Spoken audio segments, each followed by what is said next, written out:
جی ناظرین، پروگرام کے حصے میں دوبارہ آپ کو خوش آمدید کہیں گے پروگرام کے سلسلے کو آگے بڑھاتے ہوئے، اور اس میں جو ہے وہ ہم تھوڑا سا ذکر یہ بھی کریں گے کہ جب ہم آپ کو ہم کہتے چلے آئیں گے، ہم آپ کو اپڈیٹ رکھتے ہیں وقتاً فوقتاً جو بھی فردر اپڈیٹس ہو رہی ہیں، جہاں پر بھی مزاحمتی قوتیں جو ہے وہ نبرد آزما ہیں تکفیریوں کے ساتھ، جو بھی وہاں سے موصول اطلاعات ہوتی ہیں اور اس کے اندر جو فردر اپڈیٹ ہوتی ہے ہم آپ کی خدمت میں حاضر کرتے ہیں۔ تو اس وقت ایک بہت بڑی کامیابی کی خبر ہے، بغداد سے 100 کلومیٹر کے فاصلے پر شہر رمادی جو ہے وہ اس میں جو ہے وہ عراقی پرچم لہرا دیا گیا ہے، اور وہاں پر بہت زبردست جو ہے وہ تکفیریوں کو ہزمیت اٹھانی پڑی ہے، جانی و مالی نقصان اٹھانا پڑا ہے، اور کہا جا رہا ہے کہ تقریباً 200 کلومیٹر پیچھے جو ہے وہ تکفیریوں کو ڈھکیل دیا گیا ہے۔ اس کی ان تمام صورتحال پر بات کرنے کے لیے اور جو ہے وہ ان ایام کی مناسبت سے سیرت طیبہ کے اوپر نبی کریم صلی اللہ علیہ وآلہ وسلم کی بات کرنے کے لیے اس وقت ہمارے ساتھ قبلہ مولانا سید طاہر عباس نجفی صاحب عراق کے مقدس ترین شہر نجف اشرف سے ہمارے ساتھ ٹیلی فون لائن پر ہیں۔ سب سے پہلے قبلہ آپ کو ان ایام کی تہنیت و تبریک عرض کریں گے اور آپ کی خدمت میں سلام عرض کریں گے۔ وعلیکم السلام، اعوذ باللہ من الشیطان الرجیم، بسم اللہ الرحمن الرحیم، الحمد للہ رب العالمین، الصلاة والسلام علی اہل بیت الطیبین الطاہرین المعصومین المنتجبین المنتخبین المظلومین الذین اذهب اللہ عنہم الرجس وطہرہم تطہیرا، اللہم صلی علی محمد وآل محمد۔ جی میں آپ سب احباب جتنے سماعت فرما رہے ہیں ہدایت ٹی وی کو، ان کی شان اقدس میں رسول اکرم صلی اللہ علیہ وآلہ وسلم کی آمد کی مبارکبادی پیش کرتا ہوں۔ ماشاءاللہ۔ اور دوسرا جو سوال میرے سے پوچھا گیا ہے وہ رمادی کے لیے، عراق میں بہت عرصہ طویل سے جنگ چل رہی ہے، تو داعش شیعان حیدر کرار سے نبرد آزما ہے، جنگ کر رہے ہیں۔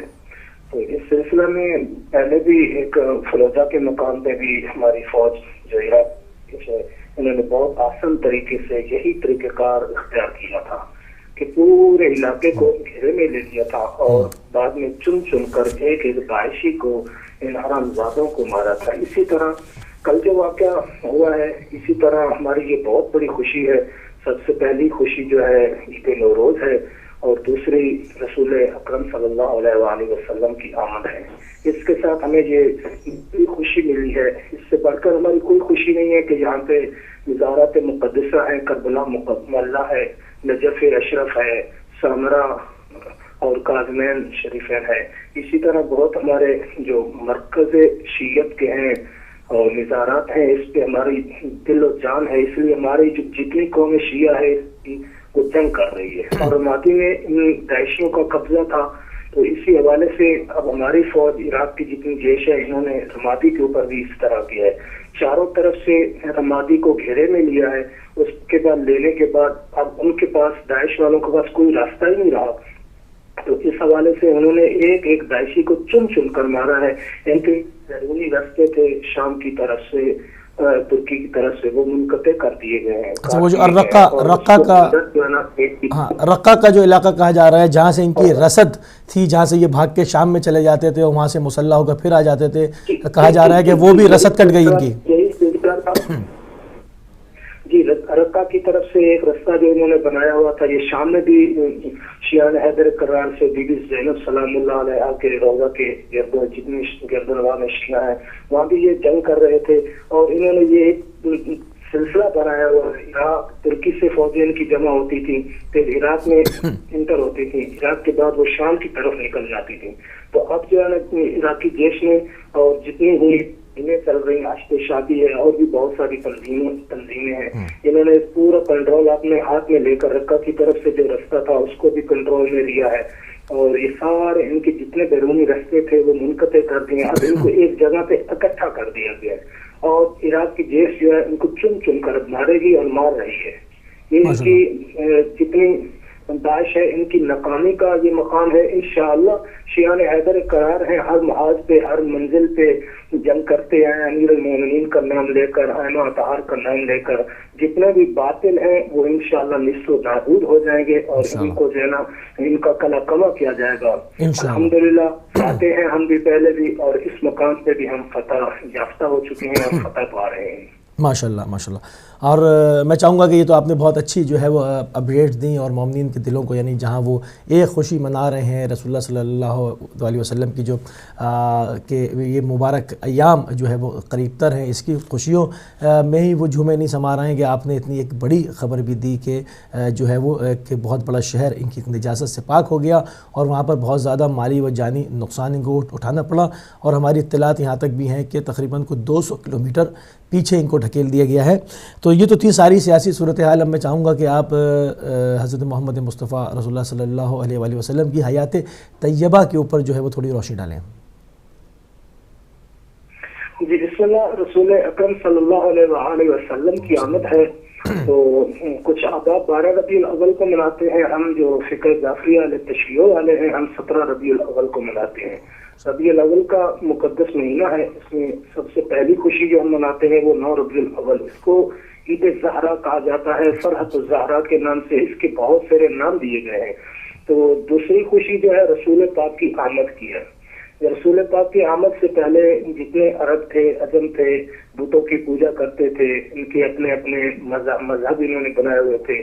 لیکن جب رسول معظم آئے اس دنیا پہ رحمت للعالمین بن کر تشریف لے کر آئے، جس میں کسی عربی کو عجمی پہ، کسی عجمی کو عربی پہ کسی کو فوقیت حاصل نہیں الا تقویٰ کے.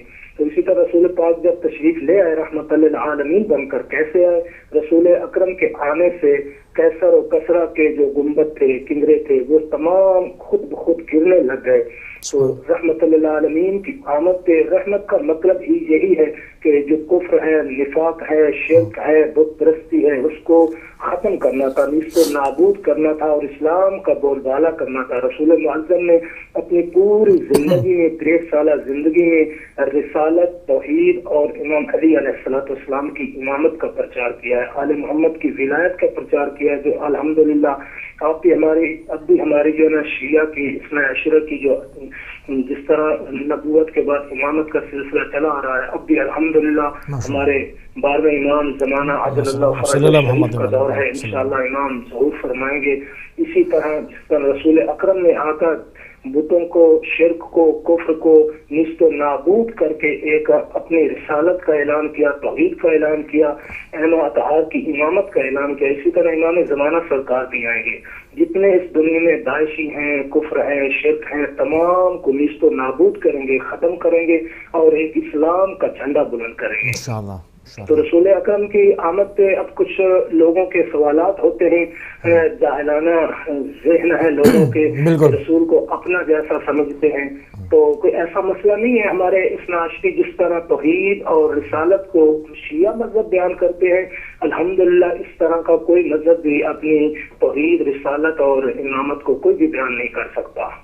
تو رسول اکرم تشریف لائے اس دنیا پہ، اس کے بعد آ کر رسول معظم نے اپنی رسالت کا پرچار کرنا شروع کر دیا. تو اب لوگ جو کہتے ہیں کہ رسول نبی نہیں تھے یا 40 کے بعد نبی ہوئے، تو ہم جو ہے الحمدللہ ہم کہتے ہیں الامام امام ولو کان صبیہ. امام ہوتا ہے چاہے وہ بچہ ہو، یعنی نبی بھی نبی ہوتا ہے چاہے اس کا بچپن ہو. نبی اور امام ازل سے اور اللہ کی طرف سے بنائے ہوئے ہوتے ہیں، نور ہے. خالق خود ارشاد فرما رہا ہے، اے محمد اگر میں تجھے خلق نہ کرتا تو اس پوری کائنات کو میں خلق ہی نہ کرتا. تو آل محمد کے صدقے میں، رسول اعظم کے صدقے میں اس پوری دنیا کی تخلیق کی گئی ہے، اسی نور کے صدقے میں. تو خالق فخر سے کہہ رہا ہے، محمد یہ جو میں نے دنیا بنائی ہے، انسان بنائے ہیں، جن بنائے ہیں، کائنات پوری بنائی ہے، ہر ذی روح کو خلق کیا ہے، زمینوں کو خلق کیا ہے، محمد میں نے تیری خاطر خلق کیا. یہ حدیث قدسی ہے. تو اسی طرح پھر خالق باری کا اسی حدیث قدسی میں دوسرا حصہ جو ہے ارشاد ہوتا ہے، اے محمد اگر میں علی کو خلق نہ کرتا، نہ تجھے خلق کرتا، نہ اس پوری کائنات کو خلق کرتا. تو رسول خالق لم یزل ارشاد فرما رہا ہے، عظمت امیر المومنین اس میں بیان ہو رہی ہے کہ علی علیہ السلام کی اتنی عظمت ہے. اگر تخلیق کائنات رسول کا سبب ہے، رسول کا تخلیق کائنات رسول کے سبب ہو رہی ہے، اسی طرح اس پوری دنیا کی تخلیق ایسے ہی علی کے سبب ہو رہی ہے. حدیث قدسی کا تیسرا حصہ ہے. تو خالق ارشاد فرما رہا ہے، اے محمد اگر میں اپنی کنیز زہرا کو خلق نہ کرتا، نہ علی کو خلق کرتا، نہ تجھ محمد کو خلق کرتا، نہ اس کائنات کو خلق کرتا. یعنی اس میں ہمیں معلوم نقطہ کیا ہوا کہ محور دنیا، پوری کائنات کی تخلیق کا سبب جناب سیدہ زہرا سلام اللہ علیہا ہے. اسی طرح پھر رسول اکرم نے بی بی زہرا کے متعلق ایک حدیث بیان فرمائی، فاطمہ تو ام ابیہا، فاطمہ زہرا اپنے باپ کی بھی ماں ہے. تو اسی طرح عظمت جناب سیدہ ہے اس حدیث قدسی میں، اور خالق لم یزل نے اپنے رسول کو رحمت للعالمین بنا کر بھیجا ہے. رحمت ہے کل عالم کے لیے، رحمت ہے. بہت سارے مقامات پہ دیکھنے میں آتا ہے رسول کیسے رحمت ہیں. رسول معظم نے کفار کے ساتھ نرمی کا برتاؤ کیا ہے، اور مسلمانوں کو مسلمان اپنے جو نا مذہب کی پرچار کرنے کا، تبلیغ کرنے کا حق حاصل کروایا ہے، حق لے کر دیا ہے. الحمدللہ اب کونے کونے میں رسول معظم رحمت للعالمین کے صدقے میں پوری دنیا میں رسول کی رسالت کا پرچار ہو رہا ہے، علی علیہ الصلوۃ والسلام کی امامت کا پرچار ہو رہا ہے، آل محمد کے جو مذہب ہیں اس مذہب کا پرچار ہو رہا ہے، توحید کا پرچار ہو رہا ہے. ماشاءاللہ، بہت خوبصورت جو ہے وہ گفتگو کی. چونکہ ہمارے پاس وقت بہت محدود ہوتا ہے اور اس کے اندر ہم نے ان دو چیزوں کو، ایک تو آپ کی حیات طیبہ کا آج سے جو ہے وہ سلسلہ آغاز کیا ہے، چونکہ یہ پورا ہفتہ وحدت جائے گا اور مختلف پہلوؤں کے اوپر نبی کریم صلی اللہ علیہ وآلہ وسلم کی بات ہوتی رہے گی. اور کچھ تھوڑی سی چونکہ آپ کا تعلق نجف اشرف سے ہے تو ہم نے الرمادی کے حوالے سے آپ سے جو ہے وہ تازہ ترین اطلاعات لیں. بہت مشکور ہیں، ممنون ہیں کہ آپ نے اپنا قیمتی ٹائم جو ہے وہ ہم کو دیا. ناظرین، آپ سن رہے تھے جناب سید طاہر عباس نجفی صاحب کو کہ آپ نے رمادی کی صورتحال سے ہم کو آگاہ کیا. اور بالکل اس وقت ایک لیٹسٹ خبر بھی آئی ہے کہ عراق کی وزارت دفاع نے اعلان کیا ہے کہ عراقی فضائیہ نے سامرہ میں ائمہ حرم مطہر پر راکٹوں سے حملے کی داعش کی کوشش کو ناکام بناتے ہوئے عراقی فضائیہ کے جنگی طیاروں نے اس کارروائی کے دوران سامرہ میں داعش دہشت گردوں کا لانچنگ پیڈ تباہ کر دیا. اور دہشت گرد اس لانچنگ پیڈ کے ذریعے سامرہ میں امام علی نقی اور امام حسن عسکری علیہ السلام کے حرم مطہر کو کئی راکٹوں سے نشانہ بنانا چاہتے تھے. دوسری جانب عراق کے ایک سیکیورٹی ذریعے نے بھی اعلان کیا ہے کہ عراقی فوج نے رمادی شہر کے جنوب میں ایک کار میں بم نصب جو پتہ لگا کہ اس کو ناکارہ بنا دیا ہے. تو تمام چیزیں جو ہیں وہ بہت مسرت بخش ہیں کہ وہاں پر عراقی جو قوات ہے جو اور حشد الشعبی ہے ان کا کنٹرول بڑھتا چلا جا رہا ہے. اور باقاعدہ اب سامرہ کے اندر بھی جو ہے وہ فتوحات حاصل ہو رہی ہیں، بلکہ اس دفعہ جو ہے وہ کئی لاکھوں کا مجمع اور پرامن یہ بتا رہا تھا کہ وہ معاملہ جو ہے وہ اب عراقی حکومت کے کنٹرول میں آ چکا ہے. حالانکہ کچھ تھوڑے سے فاصلے کے اوپر کوئی راکٹ وغیرہ شیل وغیرہ فائر ہوئے تھے، مگر اس سے کوئی بہت زیادہ جانی و مالی نقصان نہیں ہوا اور کسی بھی طرح کی مراسم عزا کے اندر جو ہے وہ کوئی پرابلم پیدا نہیں ہوئی. تو ان تمام چیزوں کے ساتھ جس طرح سے پوری دنیا سے شرق و غرب سے مل کر دشمن لڑ رہا ہے، اور ایک طرف تو وہ اسلحہ جاتی حربوں کے ذریعے سے جو ہے اس چراغ کو بجھانا چاہتا ہے، تو دوسری طرف فتنے کھڑے کرتا ہے. مختلف ہتھ کنڈے ہیں، مگر ہم دیکھتے ہیں کہ تمام ہتھ کنڈوں میں وہ جہاں سے فتنہ وہ پیدا کرتے ہیں وہ فتنہ ان کی طرف لوٹ جاتا ہے اور وہ اس کے اندر ناکام نظر آتے ہیں. سلسلہ بہت جو ہے وہ تیزی سے آگے بڑھ رہا ہے اور اپنے منطقی انجام کی طرف، یعنی کہ ان داعشیوں کی تباہی اور بربادی کے سوا اس کے اندر کچھ نہیں رکھا. جو بھی نئی صورتحال ہوگی، جو بھی فردر اپڈیٹس ہوں گی، ہم اپنے پروگرامز کے ذریعے ان سیگمنٹس کے ذریعے آپ کی خدمت میں ان کو پیش کرتے رہیں گے. تو ناظرین، یہ سلسلہ جو ہے وہ چلے گا بھی. ہم آپ کی ٹیلی فون کالز بھی کھول دیں گے، آپ کی بھی آراء کو پروگرام میں شامل کریں گے، اس کے اور سیرت نبی کریم صلی اللہ علیہ وآلہ وسلم پہ گفتگو کریں گے. تو ابھی ہمیں جانا ہوگا ایک مختصر سی بریک پر، بریک سے واپس آئیں گے تو سلسلے کو جاری کرتے ہیں.